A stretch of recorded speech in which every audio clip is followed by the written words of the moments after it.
বেটি বাঁচাও বেটি পড়াও প্রকল্পের নাম করে দুর্নীতির অভিযোগ। ভুয়ো ফর্ম বিক্রি করে ফায়দা তুলছে বিভিন্ন ওয়েবসাইট ও সংস্থা। বিভিন্ন রাজ্যে ছড়িয়েছে দুর্নীতি। সাধারণ মানুষকে সচেতন হওয়ার পরামর্শ কেন্দ্রীয় নারী ও শিশু কল্যাণ মন্ত্রকের।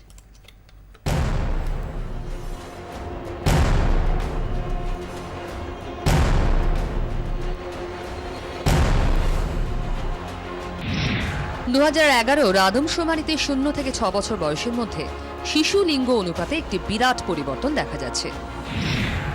প্রতি 1000 জন ছেলের অনুপাতে মেয়েদের সংখ্যা 919-এ নেমে এসেছে। কন্যা ভ্রূণ হত্যা বন্ধ করতে, সমাজের প্রত্যেকের কন্যা সন্তানদের প্রতি মনোভাব পরিবর্তন করতে বেটি বাঁচাও বেটি পড়াও প্রকল্পটি শুরু করে মোদী সরকার। শিক্ষার মাধ্যমে সামাজিক ও আর্থিকভাবে মেয়েদের স্বাধীন করে তোলার লক্ষ্যেই এই প্রকল্প। কিন্তু এই প্রকল্পের নাম করে ফায়দা তুলতে নেমে পড়েছে কিছু ভুয়ো ওয়েবসাইট, সংস্থা, এনজিও কিংবা কোনো ব্যক্তি। কেন্দ্রীয় সরকার এই প্রকল্পের নাম করে ভুয়ো ফর্ম বিক্রি করার অভিযোগ উঠছে তাদের বিরুদ্ধে। বসিরহাটে গুজবের ঘটনায় সেই অভিযোগই সামনে এসে পড়েছে। কেন্দ্রের নারী ও শিশু কল্যাণ মন্ত্রকের নজরে এসেছে কেন্দ্রীয় প্রকল্পের নাম করে দুর্নীতির অভিযোগ।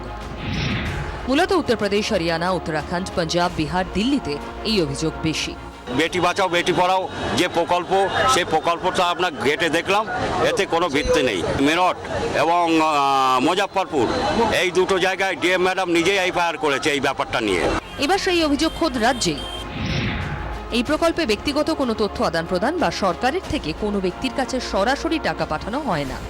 সুতরাং এই ধরনের কোনো ভুয়ো ফর্ম বিক্রি করা যেমন বেআইনি, তেমনি সেই ফর্ম জমা দিয়ে কোনো সুবিধা পাওয়ারও কোনো প্রশ্নই নেই। এই ধরনের দুর্নীতির বিরুদ্ধে তদন্ত করছে সিবিআই। ব্যুরো রিপোর্ট, 24 ঘন্টা।